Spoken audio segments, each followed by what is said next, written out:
Welcome to another Baka commentary. In this video will be finally what I consider the RTX 50 series launch issue. So, first NVidia first launched their product with basically no MSRP or RP recommended retail price in most countries.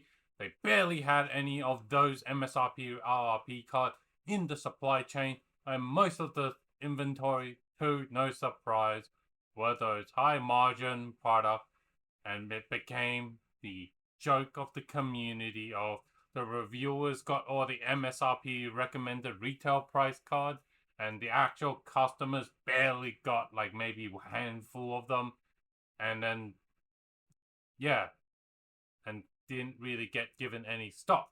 So for retailers that did have, any of the RTX 50 series restock, distributors seem to be deploying the mafia tactic where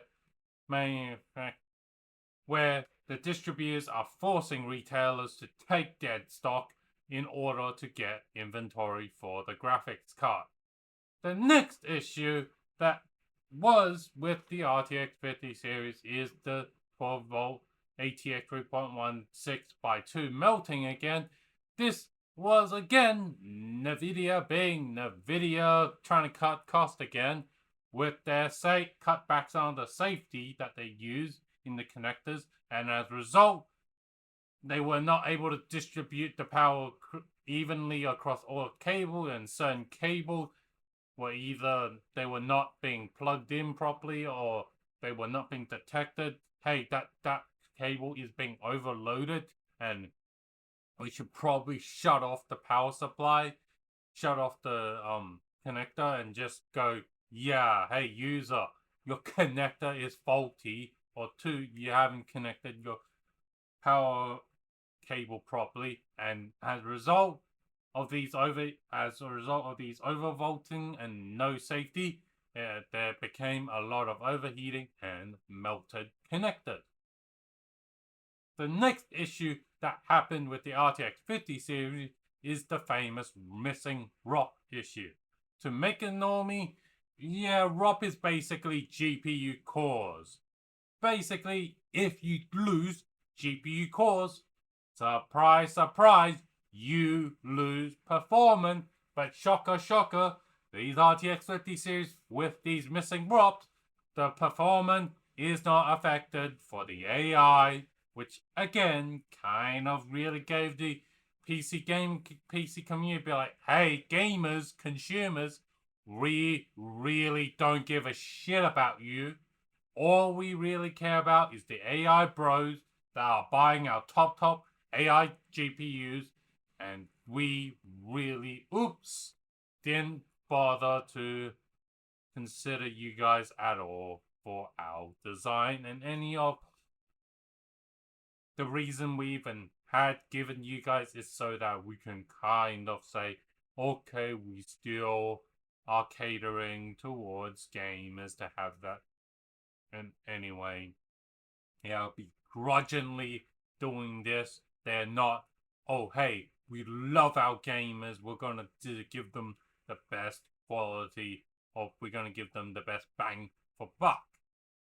And as well as the next issue that, again, the 50 series and others seem to have, it is, again, drivers and stability issue.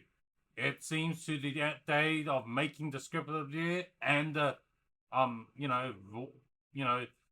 the video, then the video to this day is still like, yeah, we are still trying to patch up hotfix, deploy hotfixes for NVIDIA RTX 50 series, and oh yeah, for the non-RTX 50 series users, a lot of them are like, hey, I'm just gonna roll back to old drivers.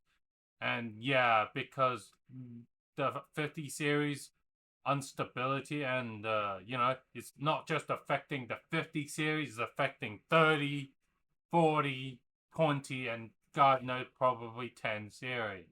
And I will not be surprised at all.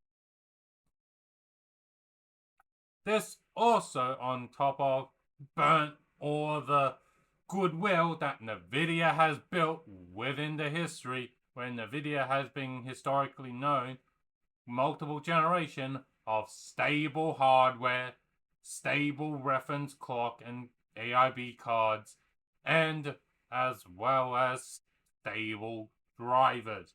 This again, all right now getting wiped down with this RTX 50 series launch, where the community is giving them the reputation of NVIDIA is slowly being eroded.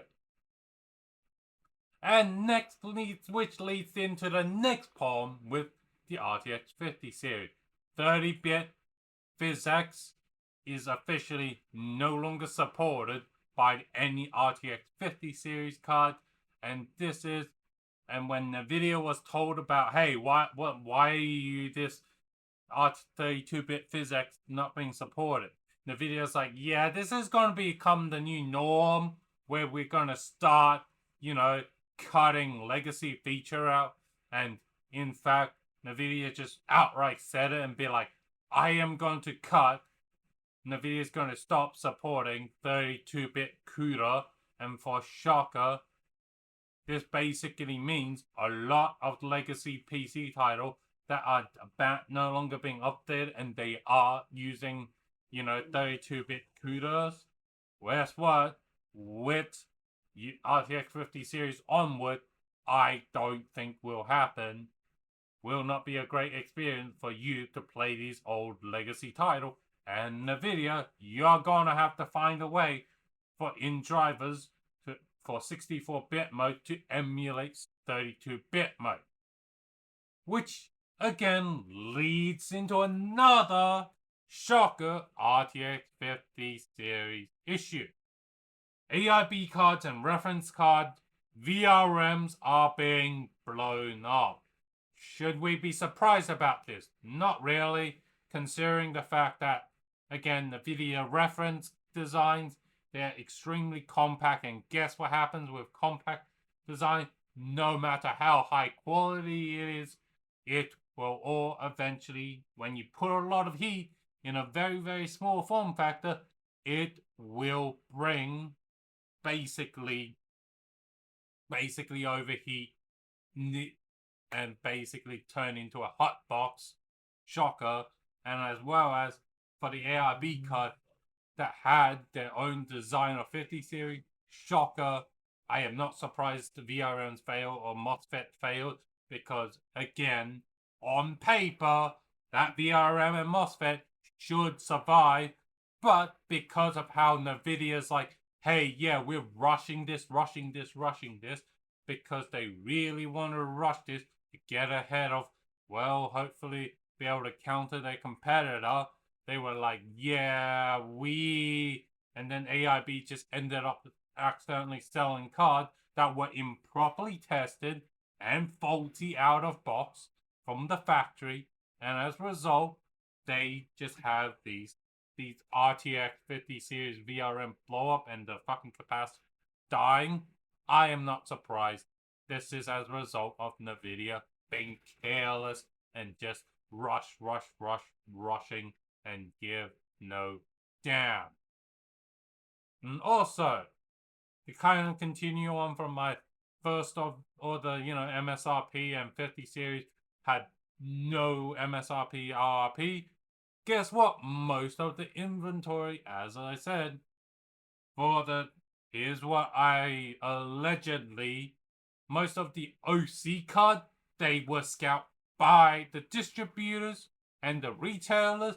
The AIBs that was, and as for how do we know when the AIB is doing the scalping, is when majority of it, when the extreme cards are like the Gigabyte Master Series, or those like Asus ROG Astro Edition, those, if you're seeing those cards, when you're paying for them, if you're likely giving quite a lot of your money, enabling the AIB scalping. And as for when you're buying those, tough OC, elite OC, that is likely, or that or that scalping profit margin is going to the distributor. But anyway, that is it. Overall, my analysis impression of the RTX 50 series, TLDR, it was basically a reputational disaster and damaging for NVIDIA. And NVIDIA has just legit, in one generation, completely broke, and just like demolished all the reputation and the goodwill they have spent generation building, and now it is all gone. And you know, if you like the video, do the typical like, share, comment, subscribe, and this can really help me get into the algorithm. And I'll see you guys in the next video.